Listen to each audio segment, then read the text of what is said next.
Hi hello ನಮಸ್ತೆ. ನಾನು ನಿಮ್ಮ ಪ್ರೀತಿಯ ಕಲ್ಪತರು ಕನ್ನಡತಿ ಭೂಮಿಕಾ. ಏನಪ್ಪ ಅಡುಗೆ ಮನೆಗೆ ಬಂದುಬಿಟ್ಟಿದ್ದಾರೆ, ಏನಾದರೂ ತಿಂಡಿ ಗಿಂಡಿ ಮಾಡ್ತಾರಾ ಅಂತ ಅಂದ್ಕೊಳ್ತಾ ಇದ್ರ? ಖಂಡಿತ ಇಲ್ಲ. ಇವತ್ತು ನಾನು ನಿಮಗೆ ತೋರಿಸ್ತಾ ಇರೋದು ಹೇರ್ ಫಾಲ್ನ ಕಡಿಮೆ ಮಾಡೋದಕ್ಕೋಸ್ಕರ ಒಂದು ಹೇರ್ ಆಯಿಲ್ನ ಹೇಗೆ ತಯಾರು ಮಾಡ್ಕೊಳ್ಳೋದು ಅನ್ನೋದನ್ನ ನಾನು ನಿಮಗೆ ತೋರಿಸ್ತಾ ಇದ್ದೀನಿ. ಅಮ್ಮ ನನಗೆ ಹೇಳ್ಕೊಟ್ಟಂಥದ್ದು, ನಾನು ನಿಮಗೆ ಹೇಳ್ಕೊಡ್ತೀನಿ. ನನಗೂ ಕೂಡ ಮಾಡಿ ಕೊಟ್ಟಿದ್ರು, ತುಂಬ ಚೆನ್ನಾಗಿ ಹೇರ್ ಗ್ರೋತ್ ಆಗ್ತಾ ಇರೋದನ್ನ ನೋಡಿದೆ. ಹಾಗಾಗಿ ನಾನು ನಿಮ್ಮ ಹತ್ರನೂ ಈ ಒಂದು ಹೇರ್ ಆಯಿಲ್ ಮಾಡಿ ಅಪ್ಲೈ ಮಾಡ್ಕೊಳ್ಳೋದು ಹೇಗೆ ಅನ್ನೋತಾ ತೋರಿಸೋಣ ಅಂತ ಅಂದ್ಕೊಂಡಿದ್ದೀನಿ. ಸೊ ಬನ್ನಿ ಹೇರ್ ಆಯಿಲ್ನ ಮಾಡ್ಕೊಳ್ಳೋದು ಹೇಗೆ ಅಂತ, ಅದಕ್ಕೆಲ್ಲ ಏನೇನು ಇಂಗ್ರೀಡಿಯೆಂಟ್ ಬೇಕಾಗತ್ತೆ ಅಂತ ತೋರಿಸ್ತೀನಿ.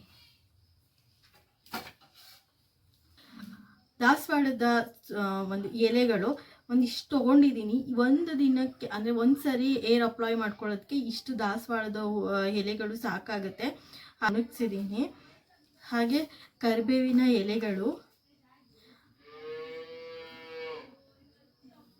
ಹಾಗೆ ಇದು ಗೋರಂಟಿ ಸೊಪ್ಪು, ಕೆಂಪು ದಾಸವಾಳ, ಹೊನ್ಗೊನೆ ಸೊಪ್ಪು, ಮನೆಯಲ್ಲಿ ಸಿಗುವಂತಹ ಇಂಗ್ರೀಡಿಯೆಂಟ್ಗಳೇ ಇವು. ಹಾಗೆ ಸ್ವಲ್ಪ ಮೆಂತ್ಯ ಕಾಳು, ಹಾಗೆ ಒಂದು ಟೈಮ್ಗೆ ಹಚ್ಕೊಳ್ಳೋಕ್ಕೆ ಆಗುವಷ್ಟು ಆಯಿಲ್ನ ತೊಗೊಂಡಿದ್ದೀನಿ. ನಾನು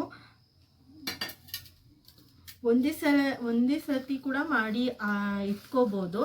ನಾನು ಒಂದು ಸರಿಗೆ ಮಾತ್ರ ಹಾಕ್ಕೊಳ್ಳೋದಕ್ಕೆ ರೆಡಿ ಮಾಡೋದನ್ನ ತೋರಿಸ್ತಾ ಇದ್ದೀನಿ. ಸೊ ನಾನು ಒಂದು ಚಿಕ್ಕ ಪ್ಯಾನ್ ಇಟ್ಕೊಂಡಿದ್ದೀನಿ. ಅದಕ್ಕೆ ಮೊದಲು ಎಣ್ಣೆನ ಹಾಕ್ಕೊಳ್ತೀನಿ. ಮೆಂತ್ಯ ಕಾಳನ್ನ ಹಾಕ್ತಿದ್ದೀನಿ. ಸೊಪ್ಪು ಹಾಕ್ತಾಯಿದ್ದೀನಿ. ಹಾಗೆ ಸ್ವಲ್ಪ ಕರಿಬೇವು ಕೂಡ ಹಾಕ್ತಾಯಿದ್ದೀನಿ.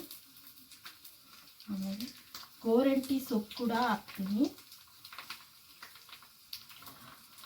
ಬಿಳಿ ದಾಸವಾಳ ಕೂಡ ಉಪಯೋಗಿಸ್ಬೋದು, ಅದು ತುಂಬಾ ಒಳ್ಳೆಯದು. ಆದರೆ ನನಗೆ ಬಿಳಿ ದಾಸವಾಳ ಸಿಗಲಿಲ್ಲ, ಹಾಗಾಗಿ ನನಗೆ ಬಿಳಿ ದಾಸವಾಳ ಹಾಕೋಕ್ಕಾಗ್ತಿಲ್ಲ.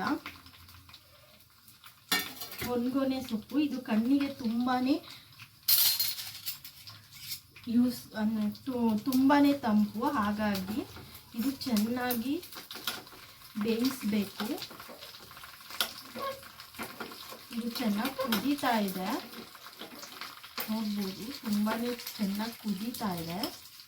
ಇದು ರಸ ಎಲ್ಲ ಬಿಟ್ಕೊಳ್ಬೇಕು. ಹಾಗೆ ಚೆನ್ನಾಗಿ ಕುದಿಸ್ಬೇಕು.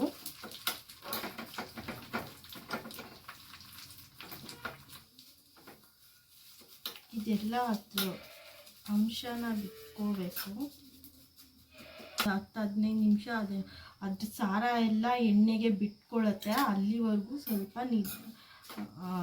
ಲೋ ಫ್ಲೇಮಲ್ಲಿ ಇಟ್ಕೊಂಡು ಕುದಿಸ್ಬೇಕು. ಇದೀಗೆ ಒಂದು 10 ನಿಮಿಷ ಕುದ್ದಿದೆ. ಇದು ತಣ್ಣಗೆ ಹಾಕೋದಕ್ಕೆ ನಾವು ಆಫ್ ಮಾಡಿ ಇಟ್ಬಿಡಬೇಕು. ಹೀಗೆ ಬಿಟ್ಟರೆ ಅದು ತಣ್ಣಗಾದ್ಮೇಲೆ ಬಿಳಿ ಬಟ್ಟೆನಲ್ಲಿ ನಾವು ಇದನ್ನು ಸೋಸ್ಕೋಬೋದು. ಇದು ತಣ್ಣಗಾಗೋವರೆಗೂ ಬಿಟ್ಟಿದ್ದೀನಿ. ಸೊ ಈಗ ಆಗಿದೆ, ತಣ್ಣಗಾಗಿರೋದನ್ನ ನಾವು ತಣ್ಣಗಾಗಿರೋದನ್ನ ಹೀಗೆ ಒಂದು ಬೌಲ್ಗೆ ಹಾಕ್ಕೊಂಡಿದ್ದೀನಿ. ಈ ಬೌಲಿಂದ ಈಗ ಸೋಸೋಣ. ತುಂಬ ತಣ್ಣಗಾಗಿರೋದ್ರಿಂದ ನಾನು ಹೀಗೇ ಸೋಸ್ಕೊತಾ ಇದ್ದೀನಿ.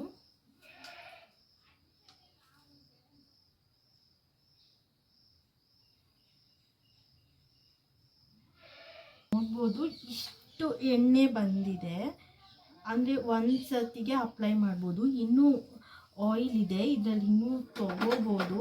ಇದರಿಂದ ನಾನು ಮತ್ತೆ ಬೌಲ್ಗೆ ಟ್ರಾನ್ಸ್ಫರ್ ಮಾಡಿ ನಾನು ಇಷ್ಟು ತೆಗ್ದಿದ್ದೀನಿ. ಇನ್ನೂ ಸೋಸಿದ್ರೆ ಇನ್ನೂ ಬರುತ್ತೆ. ಅಪ್ಲೈ ಮಾಡ್ತೀನಿ. ನಾನು ಇದೇ ಥರ ವಾರಕ್ಕೆ 2 ಸರ್ತಿ ಅಪ್ಲೈ ಮಾಡಿದ್ರೆ ತುಂಬ ಚೆನ್ನಾಗಿ ರಿಸಲ್ಟ್ ನಿಮಗೆ ಸಿಗುತ್ತೆ. ಖಂಡಿತವಾಗ್ಲೂ ನಾನು ಕೂಡ ಅಪ್ಲೈ ಮಾಡ್ತಿದ್ದೀನಿ, ನೀವು ಕೂಡ ಅಪ್ಲೈ ಮಾಡ್ಬೋದು. ಇದರಲ್ಲಿ ನೈಸರ್ಗಿಕವಾದಂತಹ ಪದಾರ್ಥಗಳೇ ಇರುತ್ತೆ. ಸೊ ಈ ವಿಡಿಯೋ ನಿಮಗೆ ಇಷ್ಟ ಆಗಿದ್ದರೆ ಲೈಕ್ ಮಾಡಿ, ಸಬ್ಸ್ಕ್ರೈಬ್ ಮಾಡಿ. ಕಲ್ಪತರು ಕನ್ನಡತಿನ ಹೀಗೆ ಸಪೋರ್ಟ್ ಮಾಡ್ತಾ ಇರಿ. ನಿಮ್ಮ ದಿನ ಶುಭವಾಗಿರಲಿ. ನಾನು ಭೂಮಿಕಾ ದೊಡ್ಡಯ್ಯ.